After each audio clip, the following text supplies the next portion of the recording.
नमस्कार, मैं हूं सीपी तिवारी। आप देख रहे हैं प्रिंस T24 मीडिया। आइए नजर डालते हैं आज के मुख्य समाचारों पर। बालसिंध में श्री विट्ठल रुक्मिणी मंदिर में आज दिन बुधवार दिनांक 17 जुलाई 2024 को आषाढ़ी एकादशी के पावन पर्व पर भाजपा व्यापारी आघाड़ी थाने जिला ग्रामीण अध्यक्ष डॉक्टर यशवंत दादा सोरे अपनी धर्म पत्नी के साथ पूजा आरती कर मनाई गई आषाढ़ी एकादशी, जिसमें पूरा गांव सम्मिलित होकर पूजा आरती कर श्री विट्ठल भगवान की निकाली गई पालकी। मंदिर से निकाली गई पालकी पूरे ग्रामीण का परिक्रमा करते हुए श्री विट्ठल रुक्मिणी मंदिर में समापन हुआ, जिसमें पूरे गांव वाले जगह जगह पर श्री विट्ठल भगवान की पूजा आरती कर आशीर्वाद लिए। आषाढ़ी एकादशी को लेकर पूरे गांव में खुशियों का माहौल था। श्री विट्ठल भगवान के पालकी में सैकड़ों की तादाद में महिला, पुरुष व बच्चे शामिल हुए। आइए देखते हैं बालसिंध आषाढ़ी एकादशी की एक दृश्य। आणि या उत्सवामध्ये सर्वांचा आनंद द्विगुण करण्यासाठी येथे उपस्थित असलेले त्या परिसरातील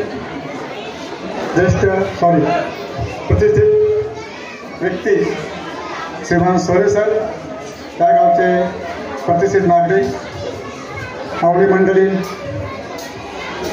वारकरी मंडळी, तसेच शुभम इंग्लिश मीडियम स्कूलचे सर्व शिक्षक, विद्यार्थी, शिक्षकेतर कर्मचारी, मुख्याध्यापक, संस्थेचे सर्व सन्माननीय सदस्य, आपणा सर्वांना आजच्या आषाढी एकादशी निमित्त हार्दिक हार्दिक शुभेच्छा। आज आषाढी एकादशी निमित्त मी सर्व वारकऱ्यांनाच नव्हे तर सर्व समाजाला मनापासून शुभेच्छा देतो। जर आजच्या दिवसाचा विचार केला तर खरोखरच संपूर्ण जगात जिथे कुठे कुठल्याही मंदिरात एवढी लोकसंख्या किंवा एवढे वारकरी जमत नसतील, एवढी लोकसंख्या आणि एवढे वारकरी हे पंढरपूरला जात असतात। खरोखरच आपल्यासाठी ही एक अभिमानाची गोष्ट आहे। आपलं महाराष्ट्र म्हटलं तर संतांची भूमी म्हणून ओळखलं जाते, जिथे ज्ञानेश्वरापासून तुकारामापर्यंत अनेकांनी अतिशय चांगल्या प्रकारचं समाजसेवेचं काम केलं आणि समाजाला प्रबोधन करण्याचं काम केलं। त्याचाच एक भाग म्हणून आज आपण सर्वजण येथे बालसिंध गावातील विठ्ठल मंदिरात जमलेलो आहे। जर मंदिराबद्दल बोलायचं तर मंदिर हे अनेक वर्षापासून होतं, परंतु मागच्याच वर्षात याचं अतिशय चांगल्या प्रकारचं एक नवीन मंदिर बांधण्यात आलं आणि त्या निमित्ताने ही पहिलीच अशी आषाढी एकादशी आहे की जिथे अतिशय आनंदाने आणि उत्साहाने सर्व गावकऱ्यांनी मिळून चांगल्या प्रकारचा प्रतिसाद दिला। ठीक आहे, काही लोक वगळतात, म्हणजे काही लोक असतातच ज्यांना काय बोलावं हेच मला सुचत नाही, कारण गावाचा कार्यक्रम असून काही जण येत नाही, म्हणजे यांच्यासारखी निर्विघ्न बुद्धीची माणसं ही समाजात भेटणार नाही। परंतु मी सगळ्यांना एक सांगतो की आपल्या गावाचं मंदिर आहे, आपण सर्वांनी एकत्र येऊन एकोप्याने सर्व समाजाला दाखवून द्यायचं आहे की बालसिंध गावात कुठलीही देणगी न घेता आपण एवढं मोठं मंदिर उभारलं। खरोखरच ही अभिमानाची गोष्ट आहे। आणि या प्रसंगी आपले माजी केंद्रीय मंत्री कपिल पाटील साहेब हे सुद्धा उद्घाटनाला आलेले होते। अतिशय चांगल्या प्रकारचं सर्वांनी सहकार्य केलं। असंच सहकार्य सर्वांनी करत राहा। आपल्या गावाचं नाव लौकिक कसं होईल यासाठी सर्वांनी प्रयत्न करा। यासाठी जी कमिटी आहे खरोखरच त्यांना द्यावे तेवढे धन्यवाद थोडेच आहेत, कारण रात्रंदिवस या कुठल्याही ग्रामात ते अहोरात्र मेहनत करत असतात। अशी माणसं भेटणं हे समाजाचं भाग्य आहे। त्यामुळे अशा प्रकारच्या सर्वांना मी शुभेच्छा देतो। मी पुन्हा एकदा येथे जमलेले शुभम इंग्लिश मीडियमच्या सर्व प्राध्यापक असतील, सर्व विद्यार्थी यांनाही शुभेच्छा देतो आणि त्यांचे धन्यवाद, आभार व्यक्त करतो की त्यांनी इथे येऊन आता इथून एक वारी निघणार आहे, संपूर्ण गावात त्याचं आगमन होणार आहे, सर्वांना त्याची प्रतिष्ठा असेल, कारण अतिशय चांगल्या प्रकारची दिंडी येथून निघणार आहे आणि त्यासाठी सर्वांनी सहभाग नोंदवला, म्हणून सर्वांचे धन्यवाद व्यक्त करतो. पुन्हा एकदा सर्वांना आषाढी एकादशीच्या शुभेच्छा देतो आणि थांबतो. जय हिंद, जय महाराष्ट्र, जय हरी.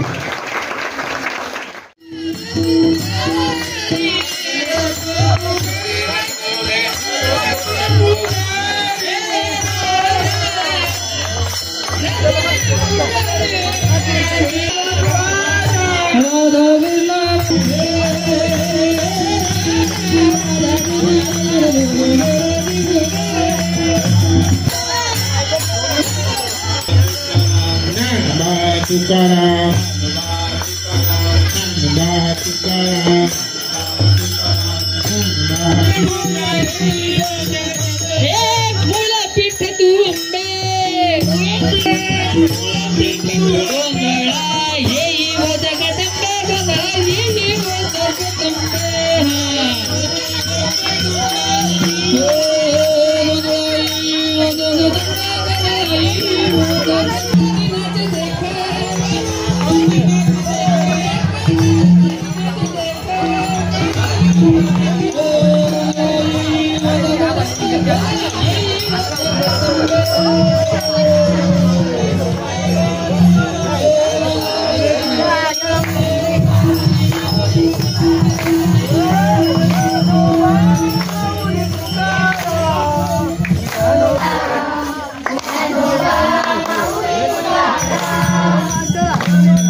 समाचारों को देखने के लिए हमारे चैनल को सब्सक्राइब करें, लाइक करें और शेयर करें।